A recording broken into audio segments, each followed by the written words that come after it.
حضرت آدم علیہ السلام حضرت حوا رضی اللہ تعالی عنہا کی اصل ہیں، اوریجن ہیں، اصل ہیں، حوا کی اصل ہیں حضرت آدم علیہ السلام، لیکن حوا حضرت آدم علیہ السلام کی نسل نہیں ہے، حضرت آدم علیہ السلام کی سنتان نہیں ہے۔ باپ کی نسل ہوتی ہے بیٹی، باپ کی نسل ہوتی ہے بیٹی۔ حضرت حوا حضرت آدم کی نسل نہیں تھی، بیٹی نہیں تھی، بیٹی نہیں تھی، بیٹی نہیں تھی، لیکن حضرت آدم علیہ السلام حضرت حوا کی اصل تھے، اوریجن۔ حضرت حوا سے پیدا ہوئے، حضرت آدم علیہ السلام سے پیدا ہوئی حضرت حوا کی اصل تھے حضرت آدم علیہ السلام۔ حضرت آدم علیہ السلام سے پیدا ہوئی کون؟ حضرت حوا رضی اللہ تعالی عنہا۔ بات سمجھ میں آ رہی ہے؟ جیسے بیج سے درخت بنتا ہے تو بیج اوریجن ہوتا ہے، درخت اس کی فرع ہوتی ہے، بیج سے درخت بنتا ہے، تو کیا بیج باپ اور درخت بیٹا ہوتا ہے؟ نہیں۔ آپ سمجھ رہے ہیں؟ برف بنتا ہے، برف آئس ہے، آئس پانی سے بنتا ہے، تو کیا پانی باپ اور آئس بیٹا ہے؟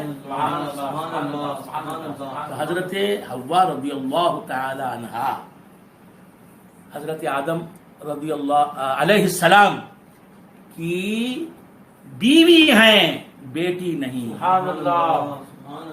اور حضرت آدم حضرت حوا کی اصل ہیں۔ ان باتوں کو ذہن نشین رکھنا چاہیے۔ میں کیوں اتنی تاکید کے ساتھ اور اتنے زور کے ساتھ بیان کر رہا ہوں؟ میں نے سنا ہے جاہل پیر، شیطان کے مسخرے، جاہل پیروں سے دور بھاگو، بات سمجھ میں آئے، اور علماء سو سے دور بھاگو، بات سمجھ میں آ رہی ہے؟ تو یہ لوگ یہ ایسی باتیں کرتے ہیں، معاذ اللہ معاذ اللہ، ان باتوں سے پرہیز کرو۔ عرض کر رہا تھا کہ پھر حضرت حوا رضی اللہ تعالی عنہا کا جسم اقدس حضرت آدم کے جسم سے بنایا اللہ تبارک و تعالیٰ نے۔ کیسے؟ ایک مرتبہ حضرت آدم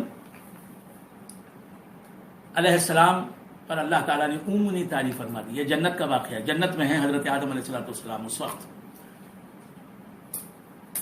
اونگنے لگے حضرت آدم علیہ السلام، تو اونگ تاری ہو گئی، تو اونگنے کی حالت میں حضرت آدم علیہ السلام کی بائیں پسلی، یہ رفٹ جسے کہتے ہیں، رفٹ کہتے ہیں اسے،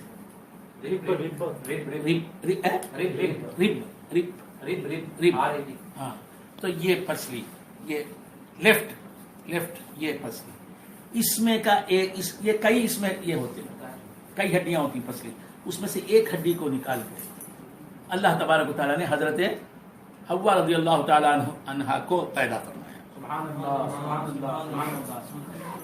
اسی لیے آپ دیکھیں گے کہ یہاں جو ربس ہیں، تفسیروں میں لکھا ہے، اب ڈاکٹر مانتے ہیں یا نہیں مانتے مجھے نہیں معلوم، تفسیر ساوی وغیرہ تفاسیر میں لکھا ہے کہ سیدھی پسلی میں، دائیں پسلی میں ہڈی ایک زیادہ ہوتی ہے، یہاں کی پسلی میں ایک ہڈی کم ہوتی ہے۔ میں نے ڈاکٹروں سے پوچھا تو انہوں نے کہا، ایک ڈاکٹر صاحب سے پوچھا میں نے تو انہوں نے کہا کہ ایسا نہیں ہوتا۔ میں نے کہا بھائی مجھے نہیں معلوم، تفسیروں میں ایسا لکھا ہے کہ بائیں پسلی میں ایک جو ہڈی ہوتی ہے وہ کم ہوتی ہے، تو حضرت آدم علیہ السلام کی ایک ہڈی بائیں پسلی کی کم کی، اللہ نے نکال کر اس سے حضرت حوا رضی اللہ تعالی عنہا کو پیدا فرمایا۔ یہ میاں بیوی کے ملاپ سے پیدا نہیں ہوئی حضرت حوا رضی اللہ تعالیٰ، حضرت حوا رضی اللہ تعالیٰ عنہا تو بیوی ہے حضرت آدم علیہ السلام، تو حضرت حوا اس طرح بنی، حضرت آدم ہی سے بنی، لیکن حضرت آدم علیہ السلام باپ نہیں ہے حضرت حوا رضی اللہ تعالیٰ عنہا کے، یہ بات ذہن نشین رکھیں۔ پھر ان دونوں کے ملاپ سے حضرت شیش پیدا ہوئے، ساری انسانیت پیدا ہوئی، حضرت آدم علیہ السلام کے تمام بیٹے تمام بیٹیاں پیدا ہوئی، پھر ان کی نسل چلی اسی ذریعے سے کہ میاں بیوی کے ملاپ سے نسل چلی، اب بھی چل رہی ہے۔ تمام انبیاء حضرت آدم علیہ السلام ایکسپٹ حضرت آدم علیہ السلام، تمام انبیاء بھی اپنے ماں باپ کے ملاپ سے پیدا ہوئے، تمام پیغمبران حضرت محمد مصطفیٰ صلی اللہ تعالی علیہ وآلہ وآصحابہ وسلم تک. ایک ایکسیپشن ہے، حضرت عیسیٰ علیہ السلام بھی ماں باپ کے ملاپ سے پیدا نہیں ہوئے. اللہ تبارک و تعالیٰ کی طرف سے حضرت جبرائیل آئے، انہوں نے آپ پر حضرت مریم رضی اللہ تعالی عنہا کے گریبان میں پھونکا. اس طرح حضرت جبرائیل کی پھونک سے، نفس جبرائیل پھونک سے حضرت عیسیٰ علیہ السلام اور اللہ کے کن کہنے سے، کلمہ کن کہنے سے، ہو جا پیدا، ہو جا موجود، یہ کہنے سے حضرت عیسیٰ علیہ السلام کی تخلیق عمل میں آئی. اس طرح ایک صندوق میں جی کوئی چیز آپ رکھ دیں، ہیرا رکھ دیں، زیور رکھ دیں، سونا رکھ دیں، اسی طرح حضرت، غور سے سنیں، حضرت حوا رضی اللہ تعالی عنہا، نہیں میں نے غلط کہا، معاف کریں، حضرت مریم رضی اللہ تعالی عنہا کے پیٹ کو اللہ نے ایک صندوق بنایا.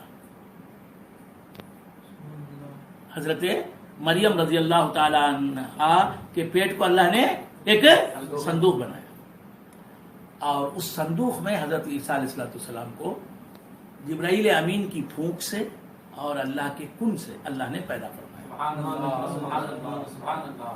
حضرت حوا کے خون سے حضرت عیسیٰ علیہ السلام کا کوئی تعلق نہیں. میں بار بار غلطی کر جاتا ہوں، اس سے پہلے بھی شاید کر دی میں نے ایک بار، حضرت مریم کو حضرت حوا کہہ دیا. حضرت مریم کے خون سے حضرت عیسیٰ علیہ السلام کا کوئی تعلق نہیں.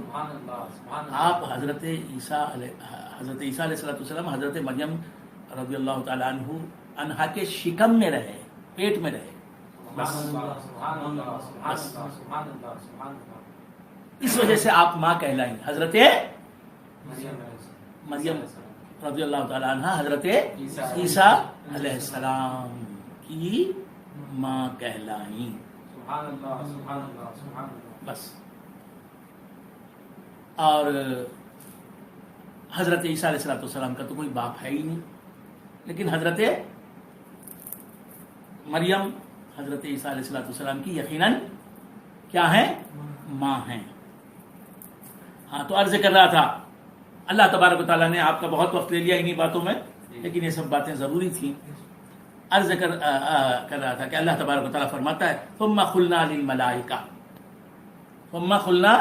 للملائکہ، تو یہ حضرت آدم علیہ السلام کے تعلق سے فرمایا وَلَقَدْ خَلَقْنَاكُمْ ثُمَّ صَوَّرْنَاكُمْ، ہم نے تم کو پیدا کیا اور تمہیں صورت دی.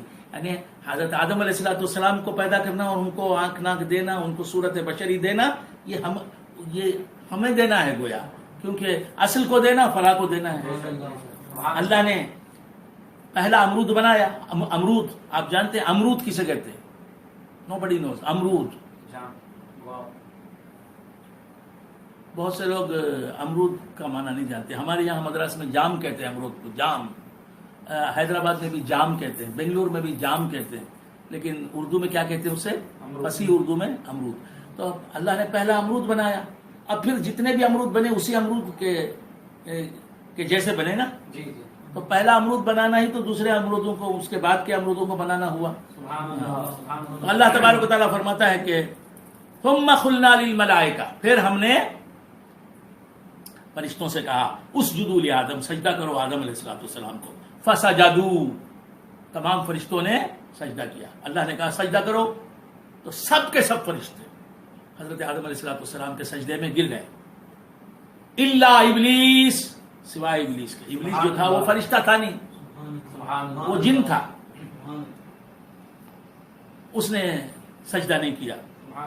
لم یکن من الساجدین، اللہ تبارک و تعالیٰ فرماتا ہے کہ وہ سجدہ کرنے والوں میں شامل نہیں ہوا. اس نے سجدہ نہیں کیا یہ نہیں کہا، یہاں کیا کہا؟ وہ سجدہ کرنے والوں میں شامل نہیں ہوا. سجدہ کرنے والوں میں شامل نہیں ہوا. تو معلوم یہ ہوا کہ آدمی سجدہ کرنے والوں میں شامل ہو جاتا ہے تو اللہ تبارک